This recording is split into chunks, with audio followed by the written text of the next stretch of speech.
¿O nomás da gracias cuando todo está bien? ¿Da gracias en todo? ¿O nomás cuando está bondado? ¿Da gracias en todo nomás cuando tiene salud? ¿Da gracias en todo o nomás cuando todo está bien? Hay que dar gracias a Dios en todo, dice. ¿Por qué?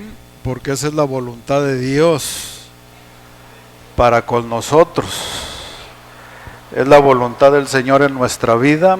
Entonces nosotros debemos estar contentos con todo lo que Dios permite que venga a nuestra vida. Vamos a orar. Pueden pasar mis hermanos a su lugar. Vamos a orar, hermanos. Padre, gracias. Estamos en tus manos, Señor bendito. Tú eres el todo, Señor, para nosotros. Padre, te agradecemos la bendición, Señor, de poder estar aquí. Es una victoria para nosotros, es una bendición para nosotros, Señor, poder estar en tu casa, porque hemos venido a honrarte, hemos venido a bendecirte, exaltarte, Dios. Tú eres el dueño de todas las cosas, Señor, en nuestra vida. Tú eres nuestro proveedor, tú eres nuestro hacedor, Dios. Nosotros te reconocemos como el único Señor de nuestras vidas, Padre. Envía tu palabra a nuestro corazón, Padre. Tú danos el entendimiento, Señor, y que podamos discernir por el Espíritu, Padre, lo que tú hablas a nuestro corazón, a nuestra vida, Padre Celestial. Estamos en tus manos, Dios. Glorifícate, engrandécete en medio de tu pueblo, Padre. Amén, bendito Dios, y amén. Abremos la escritura en la carta del apóstol Pablo a los Filipenses y dice de la siguiente manera. 3:13 a los Filipenses. Dice la escritura: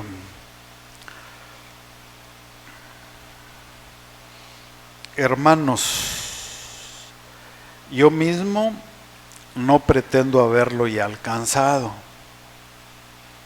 pero una cosa hago, olvidando ciertamente lo que queda atrás y extendiéndome a lo que está delante, prosigo a la meta, el premio del supremo llamamiento de Dios en Cristo Jesús. Amén, hermanos. Bueno, nosotros tenemos que entender, hermanos, que como cristianos tenemos que tener metas a alcanzar. ¿O no es así? Como cristianos tenemos que tener propósitos a dónde queremos llegar. ¿O no es así? ¿A usted como cristiano, como hijo de Dios, cree que ya alcanzó todo? No, hermanos, no hemos alcanzado todo. Ni siquiera hemos alcanzado una mínima parte de lo que Dios tiene para nosotros. Pero nosotros aquí estamos insistiéndole al Señor. Ahora, ¿qué tanto le insistimos al Señor? Fíjese. Aquí el asunto es que Dios tiene propósitos para nosotros. Amén. Y dice que como salimos de la casa del Padre, vamos un día a regresar a la casa del Padre. Amén. Entonces yo no sé si ese sea alguno de sus propósitos, ¿verdad? Que así como un día Dios en su poder y en su omnisciencia, en su eternidad, nos permitió, nos concibió para que viniéramos a este mundo y para que en este mundo camináramos, lleváramos a cabo su obra, su servicio, trabajáramos para Él, hermanos, y que si un día nos llamara a cuentas, pues vamos a regresar a la casa del Padre. Y si no es así, la muerte nos alcanzare. Amén. Pues gloria al Señor. ¿Por qué, hermanos? Porque si vivimos para Él, vivimos. Y si morimos, para Él morimos. Entonces, si vivimos, somos de Él. Y si morimos, somos de Él. Amén, hermano. Entonces aquí está el secreto. Si vivimos, somos de Él. ¿Cuántos están vivitos? Bueno, entonces usted, como está vivito, usted es del Señor. Bueno, es que eso Pablo está comparando eso. Si vivimos, somos del Señor. Pero él lo decía con seguridad porque él vivía para el Señor. Él lo decía con seguridad porque él servía al Señor. Amén. Entonces eso quiere decir que si nosotros estamos vivitos y somos de Él, es porque estamos viviendo para Él. Gloria al Señor. Amén. Entonces, aquí la cuestión es del decir al hacer. Pero Pablo tenía esa seguridad. Como nosotros debemos de tener esa seguridad. Que si vivimos para el Señor, vivimos, y si morimos para el Señor, morimos. Y ya no les hago un bosquejo de esos versículos, ¿verdad? Pero tenemos que tener propósitos. Yo no sé si usted tenga en sus propósitos, si Dios lo deja vivir, hermanos, un día encontrarse con Cristo. ¿Sí anhela encontrarse con Cristo? ¿O no anhela encontrarse con Cristo?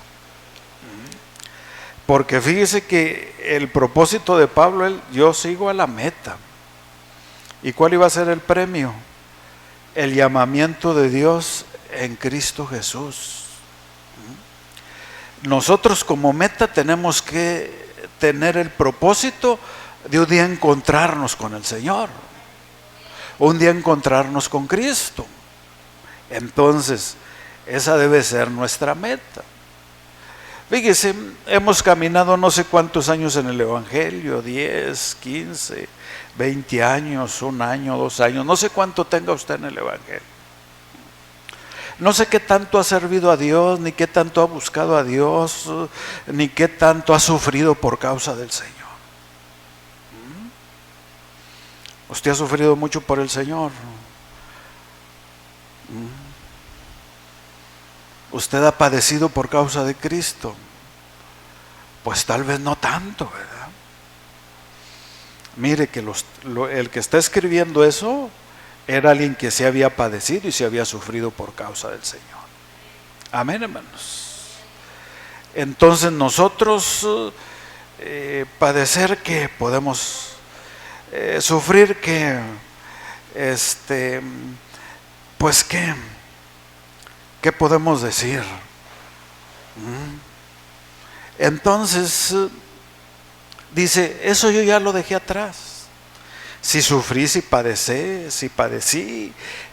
si fui entregado al Señor, si no fui entregado al Señor. Hermanos, ¿qué le está diciendo Pablo? Y olvídate de eso. Eso ya no va a volver. Ese tiempo ya no lo vamos a recuperar. Ese tiempo ya fue el pasado. Y por eso dice, yo de eso me olvido.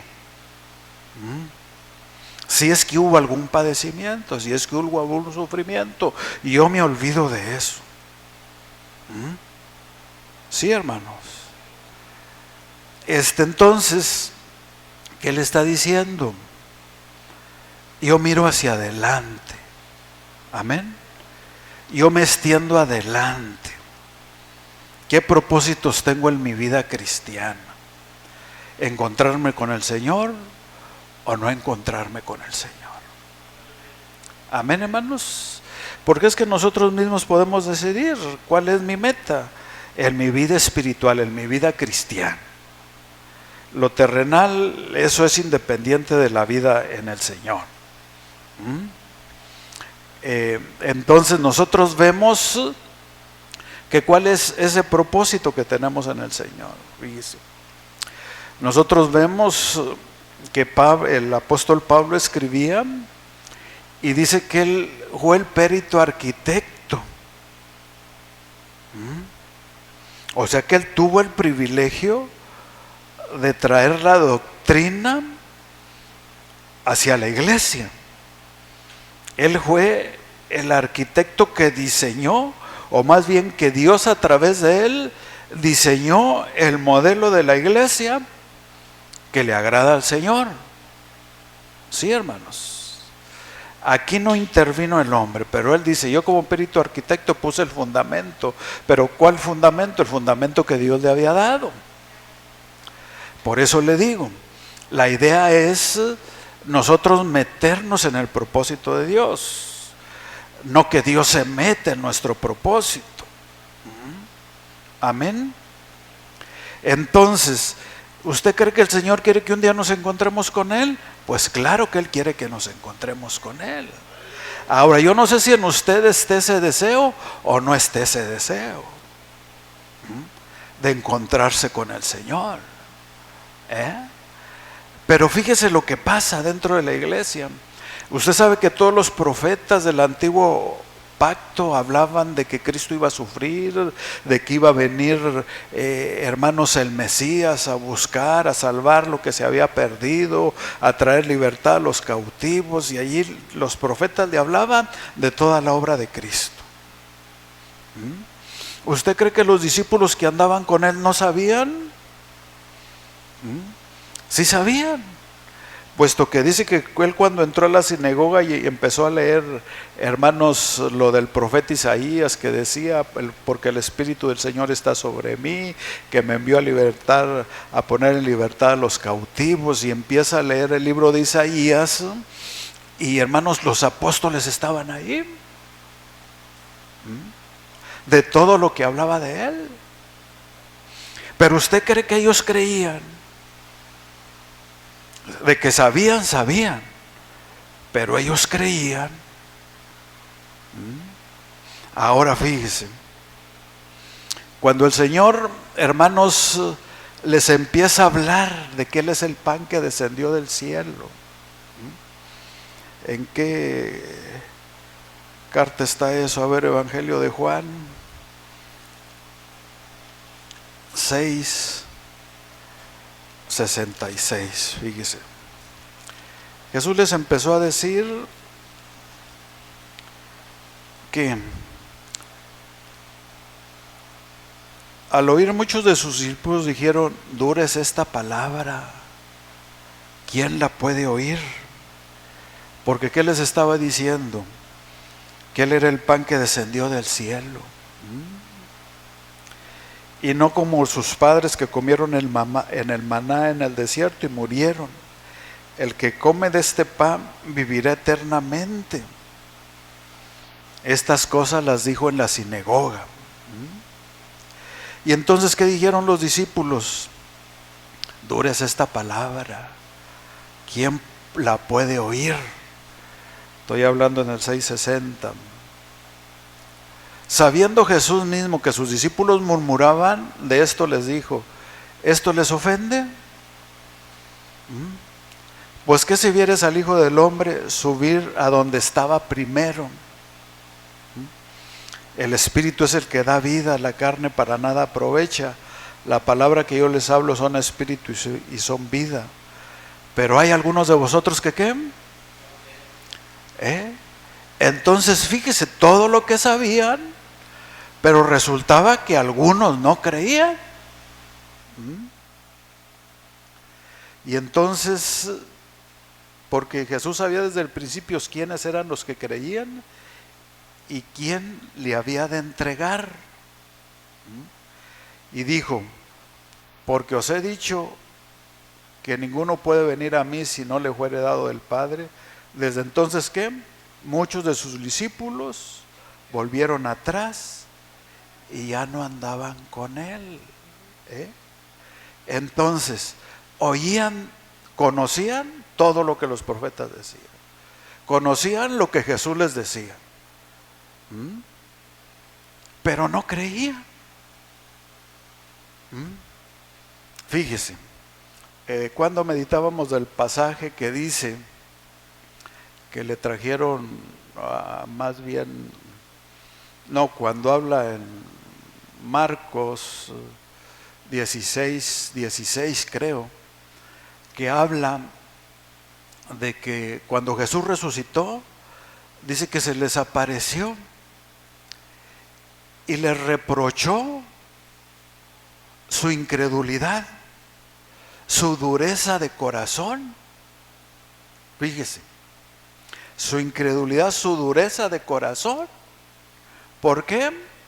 Hermanos, porque no le habían creído a los discípulos que lo vieron resucitado. No le creyeron a sus discípulos. Entonces, ¿qué es lo que nos dice el Señor? Hermanos, Él sabía que no todos creían. Y Él sabía que muchos se regresaron. ¿En qué tiempo estamos viviendo? Los últimos tiempos. A nosotros nos alcanzaron los últimos tiempos. Y muchos, aunque oigan, hermanos, pero como que hay incredulidad y dureza en su corazón. ¿Sí?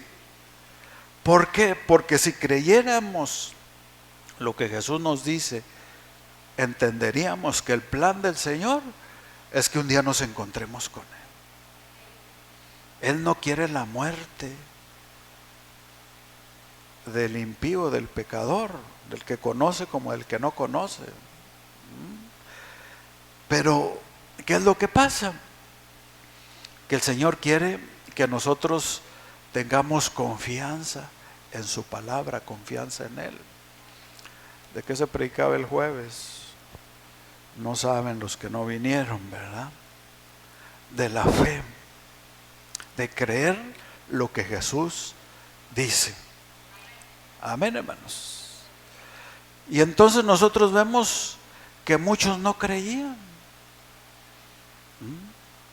Pero fíjese, Pablo dice que él es el arquitecto que trajo la doctrina de la transformación del cuerpo, el levantamiento de la iglesia. Toda la revelación que usted encuentra en las cartas paulinas están dirigidas a la iglesia, y era la revelación que Dios le dio para que la iglesia entendiera cuál es el propósito de Dios para la iglesia. Amén, hermanos. Ahora, Pablo no nomás como arquitecto, no, Pablo también era ¿qué? Bueno, era apóstol, pero digo, dentro de sus funciones habla del soldado. También tendría conocimiento militar, pues quién sabe, porque dice que iba, perseguía a la iglesia, iba con un grupo de soldados a perseguir a la iglesia cuando Cristo lo alcanzó, ¿verdad?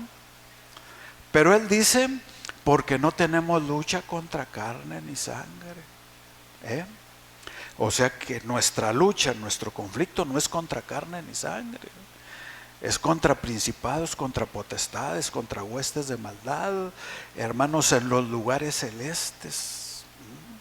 Y dice que, hermanos, nosotros tenemos que derribar todo argumento que se levanta en contra del conocimiento de Dios. ¿Quién tiene que derribarlo? Usted tiene que derribarlo. Porque fíjese, el enemigo gana ocasión por el mundo. El enemigo gana ocasión por su carne.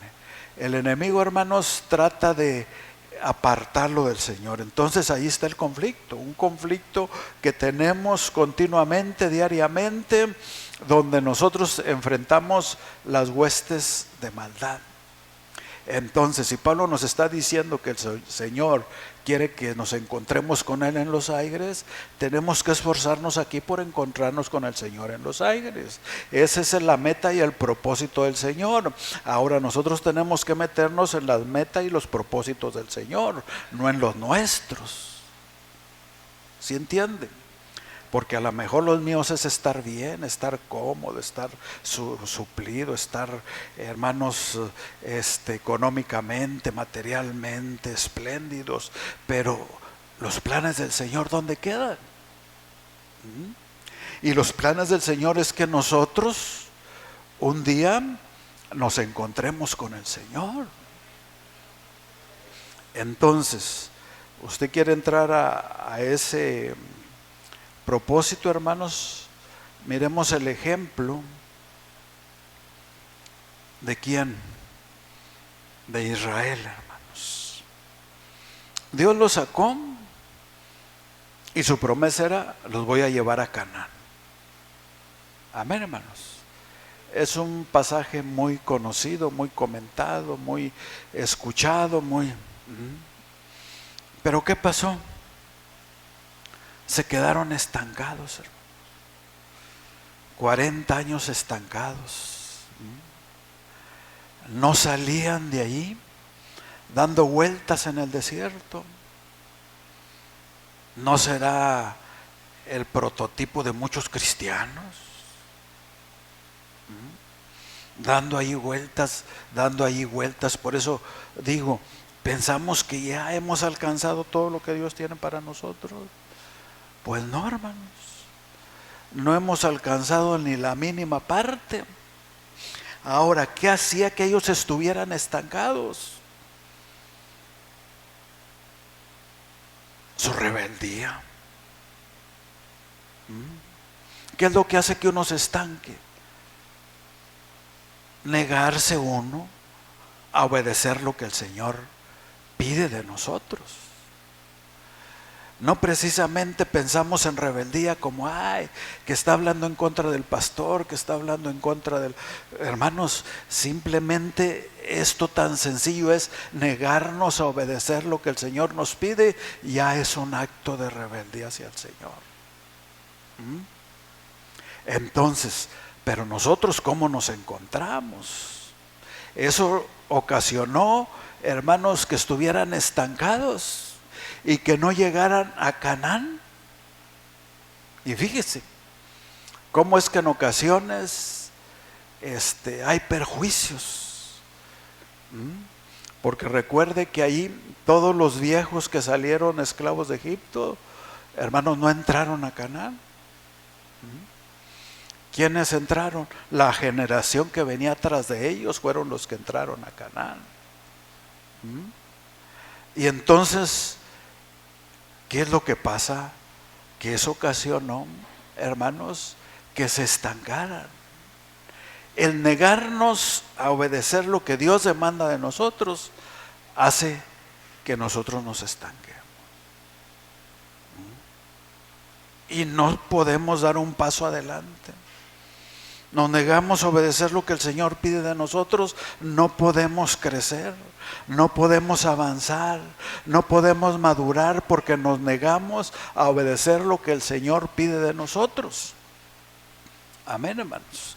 Entonces esa rebelión de oponerse, esa rebelión de querer regresar atrás, esa rebelión, hermanos, de hablar contra el siervo, esa rebelión, hermanos, todo eso hacía que estuviera estancado durante 40 años el pueblo de Israel.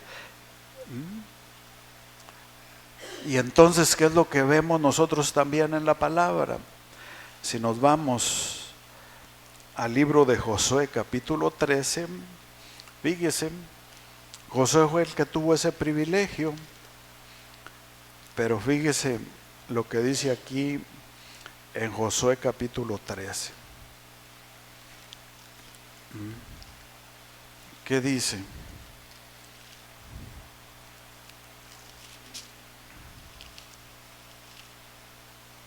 Dice la escritura lo siguiente: siendo Josué ya ¿qué? Ya viejo, entrado en ¿qué? En años. Jehová le dijo: tú eres ya viejo, Josué, de edad avanzada, y queda aún mucha tierra por poseer. O sea, Josué, hermanos, delegó a Moisés o suplió a Moisés en el liderazgo de entrar al pueblo y cumplió. Dios metió al pueblo a través, hermanos, del brazo de Josué. Entró el pueblo hacia Canaán, pero hermanos, no fue fácil. tuvieron que entrar peleando. Para conquistar las ciudades tuvieron que pelear.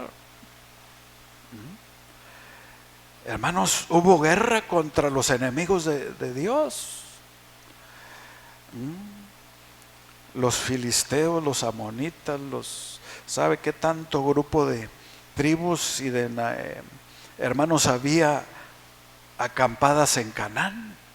Entonces ellos entraron peleando para conquistar, ir conquistando ciudad por ciudad, hermanos, y cuando conquistaron, dice que Josué repartió las tierras, pero hermano, cuando ya era viejo, le dice el Señor, mira, ya eres viejo. Y ¿qué le dijo ahí? Queda mucha tierra. Dice, esta es la tierra que queda, toda la tierra de los filisteos, de los jesuereros y desde Sior, y les decía, todo esto queda. Dice, de los 5 príncipes de los filisteos, el gaseo, el azodero, el escalonero, el gateo, el ecroneo y también los abeos. ¿Sí? Y todo lo que termine en aveo, ¿verdad? Y entonces ahí estaba todo queda mucho pueblo por conquistar. Amén, hermanos. Tú ya eres viejo.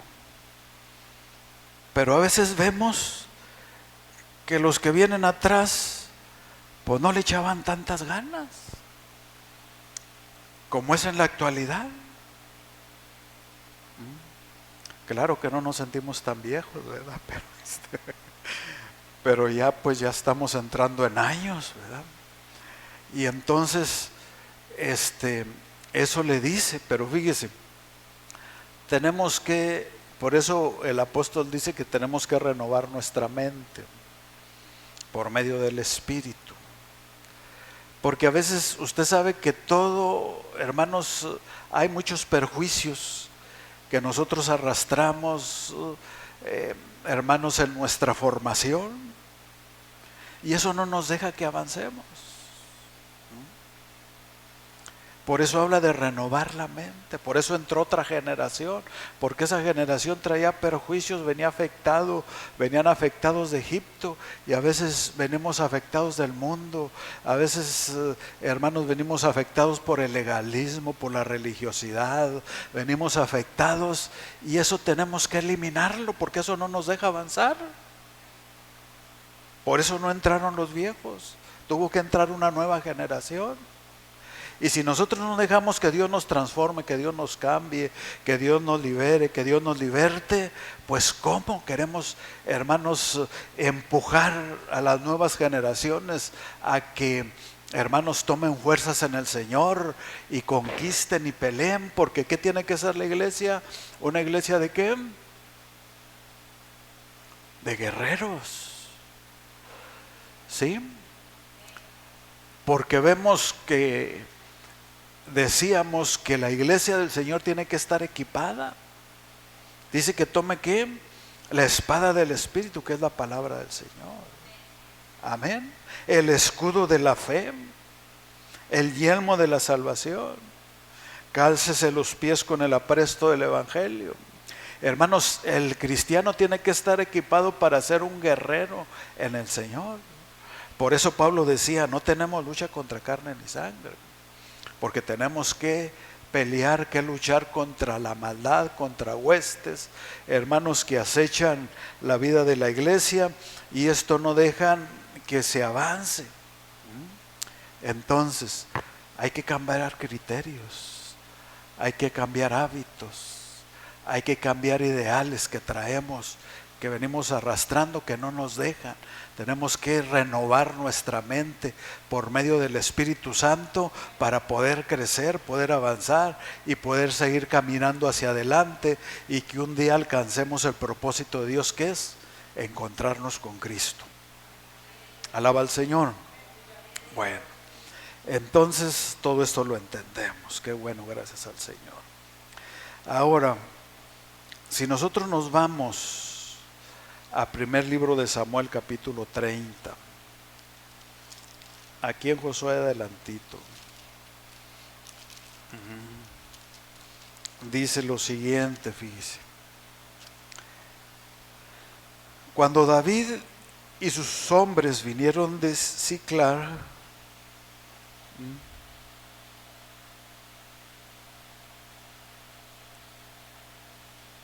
habían, dice igual, sí.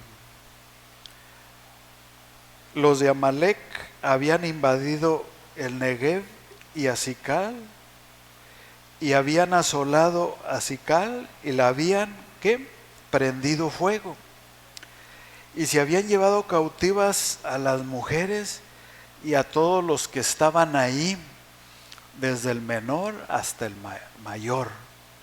Pero a nadie le habían dado muerte, sino se los habían llevado al seguir su camino. Vino pues David con los suyos a la ciudad, y aquí que estaba quemada, y sus mujeres, sus hijos, sus hijas habían sido llevadas cautivas. Amén, hermanos. Lea esa historia. Solamente quiero enfocarme en dos comentarios que hace este pasaje. Y uno es que dicen, hermanos, que lloraron por sus mujeres y sus hijos que se las habían llevado. Alzaron su voz y lloraron hasta que les faltó las fuerzas para llorar. En el versículo 4 dice eso. Ahora, ¿qué tanto nos preocupa? ¿Qué tanto, hermanos,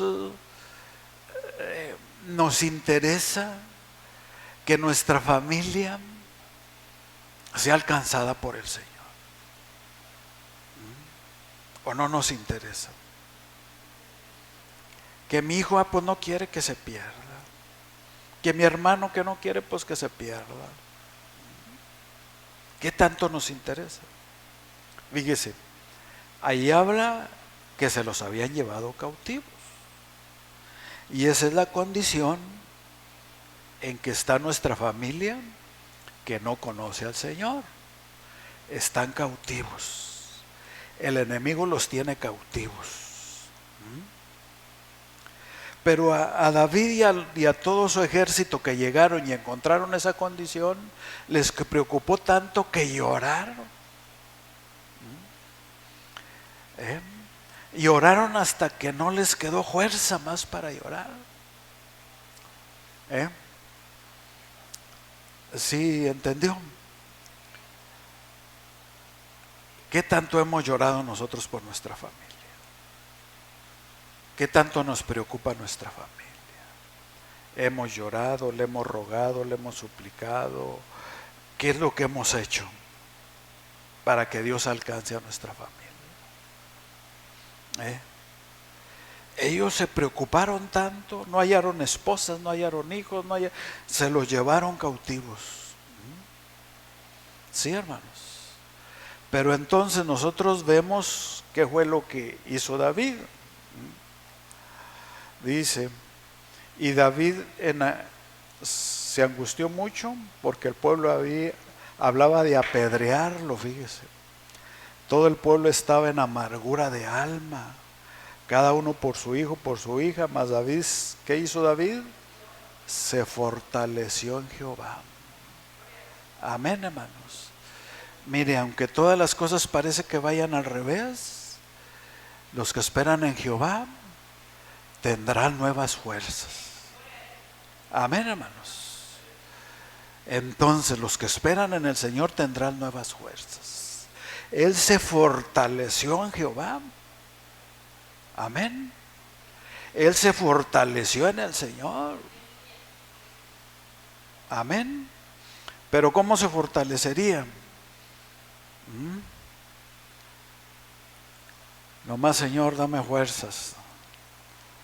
Lógicamente, tuvo que orar, tuvo que ayunar, tuvo que clamar, tuvo que buscar al Señor. para fortalecerse. Amén. Porque usted lee lo que dice la siguiente escritura.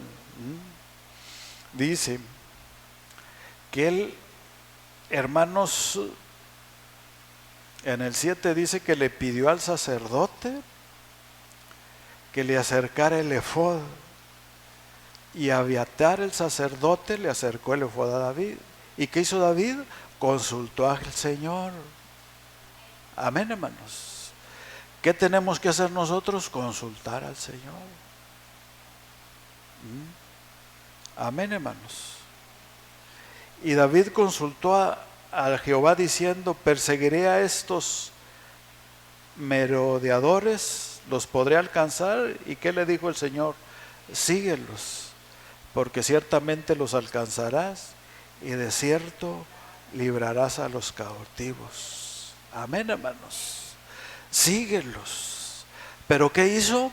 Buscó al Señor, consultó al Señor. Amén.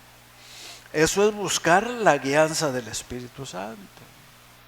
Eso es buscar entender la voluntad de Dios. Síguelos, le dijo el Señor, porque ciertamente los vas a alcanzar. Amén. Y ahora aquí nosotros leemos en el siguiente. Dice, partió en el 9, partió pues David, él y los 600 hombres que con él estaban. Y llegaron ¿hasta dónde? Hasta el torrente de Besor, donde se quedaron algunos, fíjese. Llegaron hasta el torrente de Besor y ahí se quedaron algunos. ¿Pero por qué dice que se quedaron? Y David siguió adelante. ¿Con cuántos? Con 400 hombres. Porque se quedaron atrás 200 que cansados no pudieron pasar el torrente de Besor. Amén. En este comentario quiero hacer énfasis. Fíjense, salieron 600 hombres que entendieron la voluntad de Dios, que entendieron lo que Dios le dijo a David: síguelos. David le haber dicho a su ejército: vamos a alcanzarlos, porque Dios ha dicho que vamos a alcanzarlos y que vamos a libertar a nuestros cautivos. Y entonces salieron 600, pero llegaron al torrente de Besor y allí se quedaron 200. Venimos cansados, ya no podemos seguir adelante. Y así les pasa a muchos. Ya nos cansamos. ¿Sí entienden? Ya no podemos seguir adelante. ¿Y sabe qué significa eso? Que preferimos, hermanos, ¿qué les podré decir? El descanso, la comodidad. Hermanos, ya nos cansamos, ¿verdad? Preferimos quedarnos a descansar aquí, a reposar aquí. Pero no, David siguió con los otros 400. Y usted siga leyendo la historia y se da cuenta de que llegaron, bueno, ahí le hablo una serie de acontecimientos, pero al final llegan a donde se encuentran, hermanos, los que llevaban cautivo al pueblo, a las mujeres y a los niños, y dice, hermanos, que pelearon contra ellos, los vencieron y libertaron a sus familias. Sí, hermanos, eso es lo que dice el pasaje. Y dice que no solamente libertaron a sus hijos, a sus esposas, a sus hijas, sino que también tomaron motín de todo lo que... ¿Sí entiende, hermanos? Pero ¿qué fue lo que, hermanos, ellos hicieron? Un doble esfuerzo. ¿Usted cree que también estaban cansados? También estaban cansados. ¿Usted cree que ellos hubieran querido también descansar? Ellos hubieran querido también descansar. Pero ellos hicieron un doble esfuerzo. Sigamos adelante. Porque conocían lo que Dios les había dicho. Y Dios les había dicho, van a alcanzarlos, van a libertar a sus familias. Y entonces ellos por eso derroblaron esfuerzos, hicieron un doble esfuerzo. Ahora ya vienen de regreso con sus esposas, sus hijos. Amén, hermanos. ¿Y qué es lo que pasa?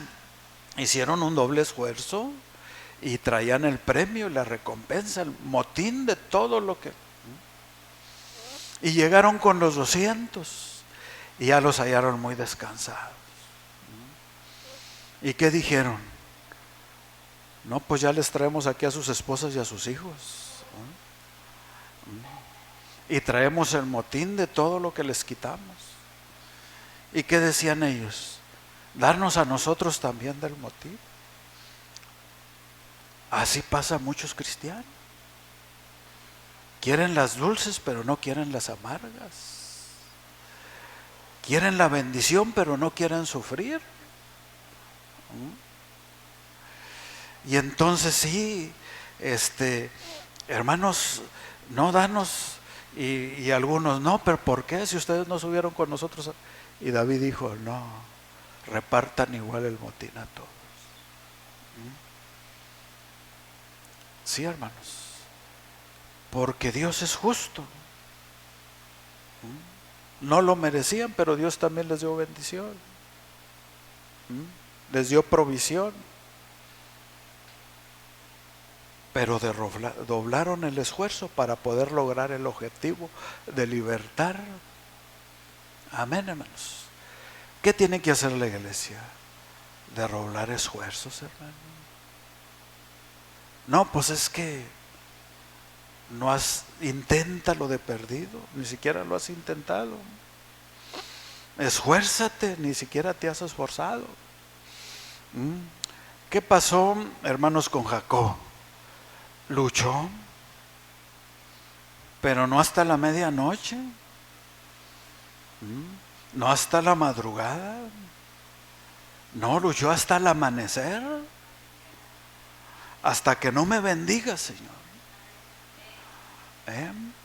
Redobló esfuerzos, sacó fuerzas de la debilidad, y yo no te suelto, aquí estoy aferrado. Amén, hermanos. Pero a veces doblamos rodillas, 5 minutos, ya nos levantamos bien adoloridos. ¡Qué barbaridad! Tanto tiempo, hermanos. No, es que nosotros tenemos que buscar al Señor, hermanos, con esfuerzo, redoblar esfuerzos.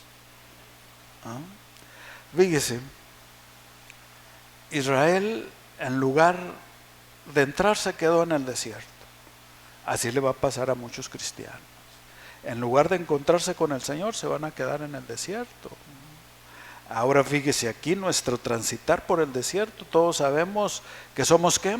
Nada más peregrinos. Sí, hermanos. Aquí sabemos que nomás vamos de paso. ¿Dónde está nuestra ciudadanía? Allá en los cielos. Entonces, el proceso por el cual Dios nos pone aquí en la tierra, solamente es, hermanos, para enseñarnos a nosotros. Ahorita estamos en un estado intermedio, sabemos que solamente vamos de paso, sabemos que nuestra meta es estar un día con el Señor, dice, y así estaremos para siempre con el Señor. Pero aquí es una pasada nada más. Somos peregrinos aquí. Vamos de paso. Somos ciudadanos ¿de dónde? Del reino de los cielos. Alaba al Señor, hermanos. Entonces, nosotros sabemos que todo esto es porque el propósito del Señor es que nosotros alcancemos ese galardón. Amén. Ahora, ahí va a ser el galardón. Pero mientras tenemos que esforzarnos aquí. Tenemos que doblar esfuerzos, ¿Consideramos que nuestra familia no puede ser alcanzada por el Señor? No, puede ser alcanzada por el Señor. Pero aquí quiere ver el Señor tu súplica, tu ruego, tus lágrimas. Quiere ver tu entrega para que nuestra familia sea alcanzada por el Señor. Amén.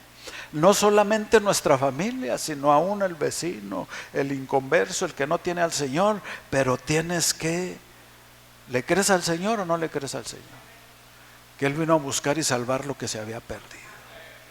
O estamos como los discípulos que el Señor les decía, pero ahí les dice el Señor, muchos no creían. Por eso dice, muchos discípulos se regresaron. Por eso el Señor les reprochó por su incredulidad y porque no le creyeron a los que lo habían visto resucitado. Entonces, ¿de qué les hablaba el Señor? Es necesario que subamos a Jerusalén. Ahí voy a ser desechado, ahí me van a crucificar. Y todavía ni así le creía. Porque dice que cuando resucitó, ¿qué pasó con los que lo vieron? Fueron corriendo a decirle a sus hermanos, hemos visto a Cristo resucitado. Y muchos no creían. Amén, hermanos. Entonces estamos caminando en esta vida como peregrinos de paso, pero ¿estamos viviendo en el propósito de Dios o no estamos viviendo en el propósito de Dios? ¿Estamos viviendo como cristianos para alcanzar la meta del Señor o para no alcanzarla? ¿En realidad anhelamos un día encontrarnos con Cristo? Pues tenemos que redoblar esfuerzos aquí. Amén, hermanos. Alaba al Señor. Ya se cansó. Qué bueno que usted no se cansa, ¿verdad? Gloria al Señor. Aquí podemos seguirle. Fíjese. Dice que el Señor, hermanos, es el buen pastor. Y el buen pastor su vida da por las ovejas. Amén. Nosotros somos las ovejitas. Amén. Y estamos en el redil del Señor. ¿Para qué cree usted que el Señor nos sacó del mundo y nos trajo a un redil? ¿Para qué? Nada más por bonitos. Ay, qué bonito, mijo. Nos trajo para que muramos. Así como Él murió, nosotros tenemos que morir también. Amén, hermanos. Y ahí es donde muchos no. Ay, ¿cómo? Toma tu cruz cada día y sígueme. ¿Ya viniste a mi redil? ¿Ya te bautizaste? ¿Qué hiciste cuando te bautizaste? Dice que simbólicamente tipificamos la muerte y resurrección del Señor. Entonces tú ya estás muerto. Amén. Ahora andas en novedad de vida, una vida nueva. Y ahora sí queda lo que dijo Pablo. Si vivimos para Él, vivimos. Y si morimos para Él, morimos. Pero aquí, hermanos, es que muramos.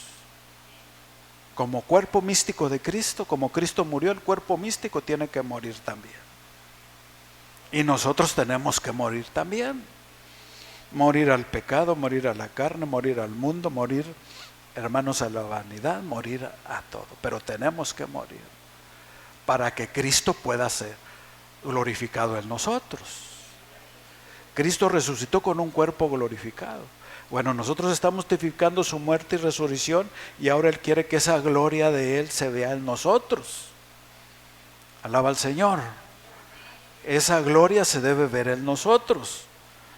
Usted sabe lo que dice el Evangelio de Juan capítulo 3. Jesús le dice a Nicodemo, si no naces de nuevo, no puedes entrar, no puedes ver, no puedes ser parte del reino de los cielos.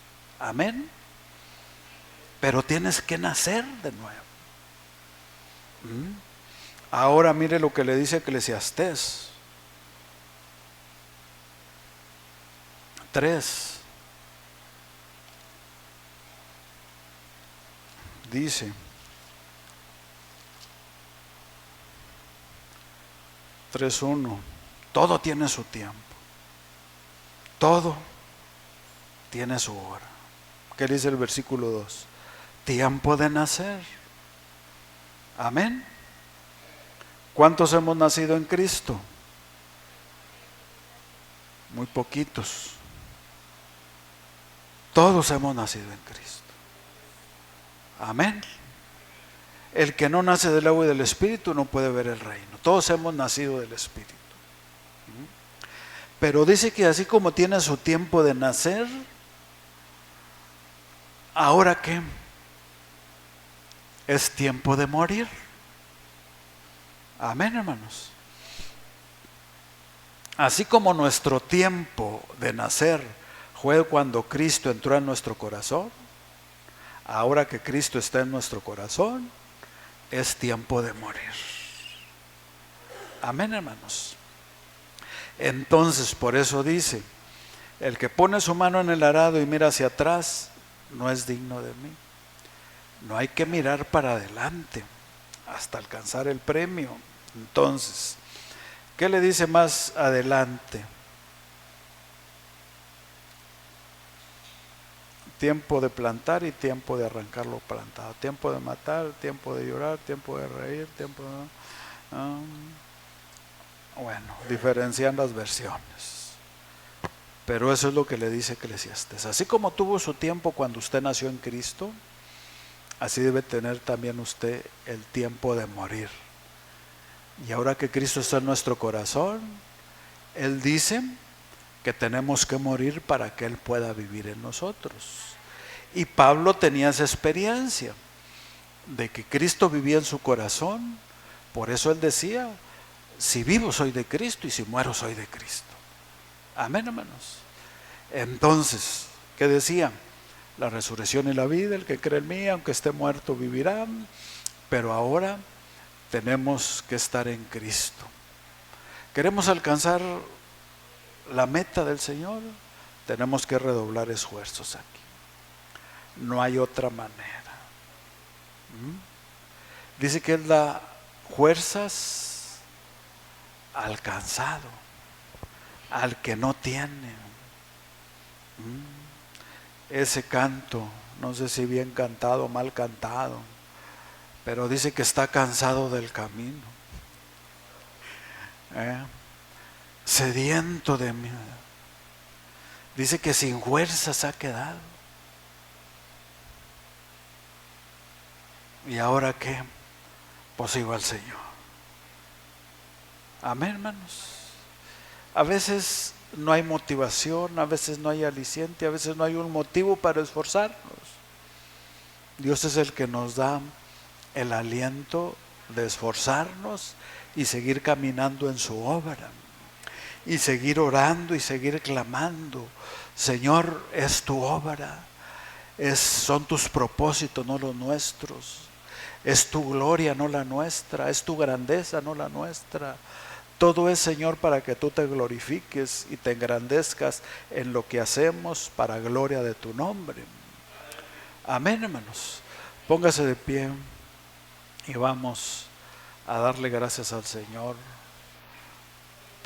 Porque tú eres maravilloso, Señor Jesús. Cuando leo tu palabra canto amén. Sí, Dios bendito. A la